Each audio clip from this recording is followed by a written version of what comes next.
آئیے جانتے ہیں ان پاکستانی ستاروں کے بارے میں جن کا ماضی میں ایک دوسرے کے ساتھ قریبی رشتہ تھا لیکن اب وہ ساتھ نہیں ہیں۔ حمزہ علی عباسی اور صبا قمر کا آپس میں کافی گہرا تعلق تھا، یہاں تک کہ 2014 میں یہ خبر عام تھی کہ ان کے بیچ دوستی سے کچھ زیادہ ہے۔ یہ ہر وقت اکٹھے دکھائی دیتے تھے اور ان کو دیکھ کر صاف ظاہر تھا کہ یہ ایک دوسرے کے کتنے قریب ہیں۔ صبا قمر نے فیس بک پیج پر حمزہ علی عباسی کو آئی لو یو تک کہا، لیکن کچھ ہی عرصے بعد یہ قریبی رشتہ اس قدر خراب ہو گیا کہ صبا قمر نے حمزہ علی عباسی کو مردوں کی میرا کہا۔ اب حمزہ علی عباسی نہ صرف شادی شدہ ہیں بلکہ ایک بچے کے باپ بھی ہیں۔ سجل علی اور فیروز خان کے قریبی رشتے سے سبھی واقف ہیں، انہوں نے اکٹھے کام بھی کیا اور ان کے چاہنے والے ان کو حقیقی زندگی میں بھی ساتھ دیکھنا چاہتے تھے۔ ماضی میں فیروز خان نے سجل علی کے ساتھ تصویر لگائی اور ساتھ لکھا کہ وہ جب سجل کے ساتھ ہوتے ہیں تو انہیں معلوم ہوتا ہے کہ وہ ایک دوسرے کے لیے بنے ہیں۔ سجل بھی فیروز کی بہن دعا کی شادی پر آگے تھی۔ اب ان دونوں کی شادی ہو چکی ہے اور انہوں نے کبھی اس بریک اپ کے بارے میں بات نہیں کی۔ سجل احد رضا میر کے ساتھ خوش ہیں جبکہ فیروز خان کے بارے میں مختلف خبریں گردش کرتی رہتی ہیں۔ عائشہ عمر اور اسکندر رضوی ایک وقت میں اتنے قریب تھے کہ وہ نہ صرف ڈیٹ کر رہے تھے بلکہ ہالیڈیز پر بھی اکٹھے نظر آتے تھے۔ ان دونوں نے کبھی اپنے اس رشتے کے بارے میں بات تو نہیں کی لیکن ان کی کافی ساری تصاویر اس رشتے کا منہ بولتا ثبوت تھی۔ ایک دم سے ان دونوں نے یہ تصاویر لگانا بند کر دی اور کبھی دوبارہ اکٹھے نظر نہیں آئے۔ صنم چودھری اور ہمایوں اشرف بھی کچھ سال پہلے ڈیٹ کر رہے تھے اور یہ بات انہوں نے کبھی نہیں چھپائی۔ وہ ہر روز ملتے اور اپنی تصاویر سوشل میڈیا پر شیئر کرتے۔ باقی کافی سارے ستاروں کی طرح انہوں نے ایک دم سے تصاویر شیئر کرنا بند کی تو پتہ چلا کہ ان کا بریک اپ ہو چکا ہے۔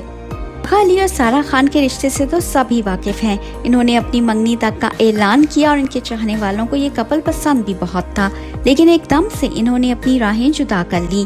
آغا علی کو اس بات کا بہت غم تھا اور انہوں نے انٹرویوز میں اس بریک اپ کے بارے میں بات بھی کی۔ اب آغا علی کی شادی ہنا الطاف سے ہو چکی ہے اور سارہ خان کی فلک شبیر سے، دونوں اپنی زندگی میں خوش ہیں۔ ایک وقت ایسا بھی تھا جب ثنا جاوید اور گوہر رشید ایک دوسرے کے بہت قریب تھے، انہوں نے کبھی اس بارے میں بات نہیں کی لیکن ان کی تصاویر ان کے رشتے کی گواہی دیتی ہیں۔ ثنا جاوید کی عمیر جسپال سے شادی ہو چکی ہے اور گوہر رشید اپنے کریئر کے ساتھ مصروف ہیں۔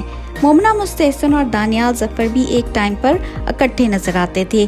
مومنہ نے اپنی منگنی توڑی تو بہت سارے لوگوں کی یہ رائے تھی کہ انہیں دانیال ظفر سے پیار ہے اور وہ انہی سے شادی کریں گی۔ مومنہ اور دانیال ایک دوسرے کی کمپنی سے لطف اندوز ہوتے اکثر دکھائی دیے گئے لیکن کچھ ہی عرصے بعد ان دونوں کا ایک دوسرے سے رابطہ بھی نہیں رہا۔ وینا ملک اور محمد آصف بھی ان ستاروں میں سے ایک ہیں جو ایک دوسرے کے بہت قریب تھے۔ ایک وقت پر یہ بھی خبریں گردش کر رہی تھی کہ ان دونوں کا نکاح ہو چکا ہے۔ دونوں کا رشتہ ختم ہوا تو ان کی آپس میں لڑائی اس قدر بڑھ گئی کہ ان کو کورٹ کا راستہ اختیار کرنا پڑا۔ نور حسن اور صنم چودھری بھی ایک وقت پر ایک دوسرے کے بہت قریب آ گئے تھے، یہاں تک کہ یہ تقریباً روز ہی ملتے تھے۔ یہ اتنا زیادہ ایک دوسرے کے ساتھ نظر آتے تھے کہ کافی سارے لوگ ان کو میاں بیوی سمجھتے تھے۔ یہی وجہ ہے کہ جب صنم چودھری کی شادی ہوئی تو سب حیران رہ گئے۔ ہانیہ عامر اور عاصم اظہر نے بھی کافی عرصے ڈیٹ کیا اور جب ان کا بریک اپ ہوا تو سب کو فوراً ہی معلوم ہوا۔ ایک وقت تھا جب یہ ایک دوسرے کے بغیر نہیں رہ سکتے تھے اور پھر انہوں نے ایک دوسرے کو سوشل میڈیا پہ بھی فالو کرنا چھوڑ دیا۔ ہانیہ عامر نے کھل کر اس بات کا ذکر کیا کہ ان کے لیے یہ بریک اپ بہت مشکل تھا۔ مشال خان اور علی انصاری کو ایک دوسرے سے بے انتہا پیار تھا، ان کے لیے ایک دوسرے کے بغیر رہنا بھی دشوار تھا لیکن پھر بھی ان کا بریک اپ ہو گیا۔ مشال خان نے اپنے انسٹاگرام پر لوگوں سے کہا کہ ان کے لیے اس بارے میں بات کرنا دشوار تھا کیونکہ یہ ان کی ذاتی زندگی کا معاملہ تھا، لیکن انہوں نے ایسا بھی کہا کہ بے شک اب وہ علی انصاری کے ساتھ نہیں ہے، ان کی آپس میں کوئی لڑائی بھی نہیں ہے۔ علیزہ شاہ اور نعمان سمیع نے ہمیشہ ایک دوسرے کے ساتھ رومانٹک تصاویر سوشل میڈیا پر لگائیں اور ساتھ اپنے پیار بھرے جذبات کا اظہار بھی کیا۔ پھر بھی ایک دم سے ہی ان کے بیچ کچھ ایسا ہوا کہ انہوں نے ایک دوسرے کے ساتھ تمام تصاویر ڈیلیٹ کر دی اور سوشل میڈیا پر ایک دوسرے کو انفالو کر دیا۔